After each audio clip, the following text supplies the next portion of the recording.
Hello, everybody. We are Daniel Benjumea, Juanita Mora, Emanuel Arteaga, and Mariana Bedoya. We are students of international business at AFID University, and we are going to do a trip to Albania with the purpose of learning about its culture, its political and economic system, its environmental and legal approaches, among other factors like the role it has in the international system. We just arrived in Tirana, which is the capital of Albania. The first feeling we have is the temperate climate and the cloudy days, which are really common here in Tirana. Now we're meeting with our tour guide, which is the one in charge of teaching us about the country. Hi guys, I'm your tour guide. I hope you enjoyed the ride. First, we have its boundaries. To the north and east with the Yugoslavian provinces of Montenegro, Serbia, and Macedonia. In the south with Greece and Croatia and Italy by sea. About its economy, it's important to know how the manufacturing and farming sectors were extremely important. It's also an important hydroelectricity world producer. Here, you can see the statue of Skanderbeg, which represents the period in which Albania was under the Ottoman Empire until 1912, when it declares its independence. Wow! I know Albania has been through a lot of different challenges like high unemployment, corruption, and organized crime networks. Those are important challenges, but how did Albania get here to these challenges? Is it because they have an unstable political system or because of its history? Well, for answering that question, it is important to know a little bit more about their political system.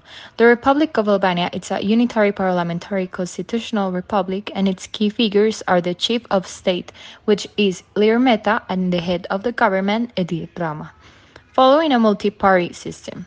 I would like to know if somebody knows anything about Albania foreign policy. Now, I will share a video with you in which it is explained how its foreign policy works. Hello everybody, I'm an expert in the foreign policy of Albania.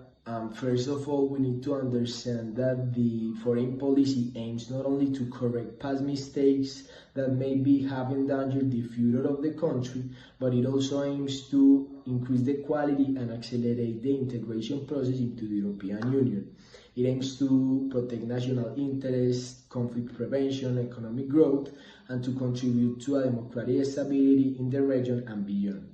Finally, Albania has bilateral relations with the United States and some members of the NATO and the European Union, such as Italy, Greece, Turkey, among many other countries.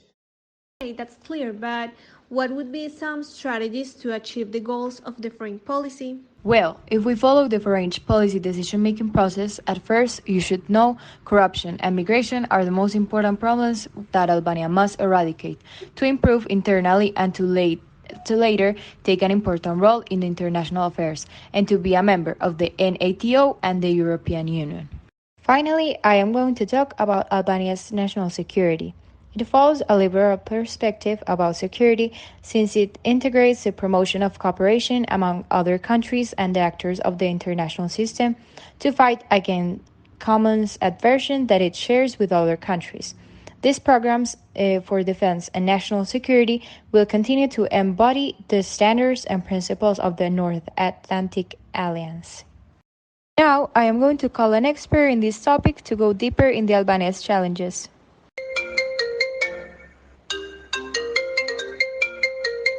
And I'm going to talk to you about some of the political challenges that Albania is still facing.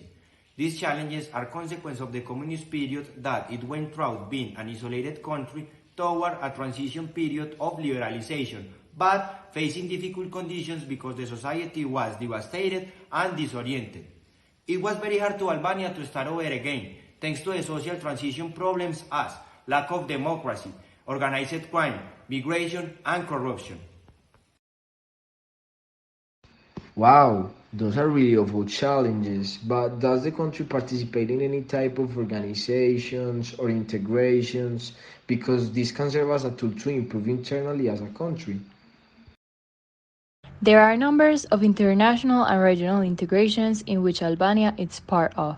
Now, we are going to call a friend who works in the Ministry of Foreign Affairs to know a little bit more about the role of Albania in the international system.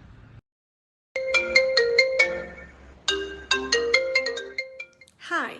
Well, Albania is a member of international and regional organizations like the United Nations, the Stability Pact, the Adriatic Charter, and the WTO. But the purpose of Albania is to pursue a greater Euro-Atlantic integration. And why? Well, is to gain NATO and the European Union membership and to develop closer ties with its neighbors. And even though Albania is not part of the European Union, this to sign the Stabilization and Association Agreement for Albania to implement law reforms and to promote economic liberalization and democratization, so Albania can rebuild its structure and to later become a member of the European Union. Okay, so my friend asked me which were the international priorities of Albania. Albania's governmental program of foreign policy aimed not only to correct the past mistakes, which have endangered the Euro-Atlantic future of the country, but also to increase the quality and accelerate the pace of the integration process in the European Union. The basic principles guiding the foreign policy are the generally accepted norms of international law and the mutual understanding with the mission of protect the national interests. After returning from our trip, we bought a newspaper at the airport. Surprisingly, it was about our geopolitics teacher, Juan David Escobar Valencia, who is the director of the Center for Strategic Thinking at EAFIT, an expert in these topics. In this article, Juan David basically reaffirms the uncertainty that Albania is facing. On one hand, we have the desire of Albania in becoming a more robust and stable country in economic, social, and political matters. But on the other hand is the difficulty in eradicating corruption, lack of transparency, individualism, and many other aspects that are not letting Albania evolve and progress.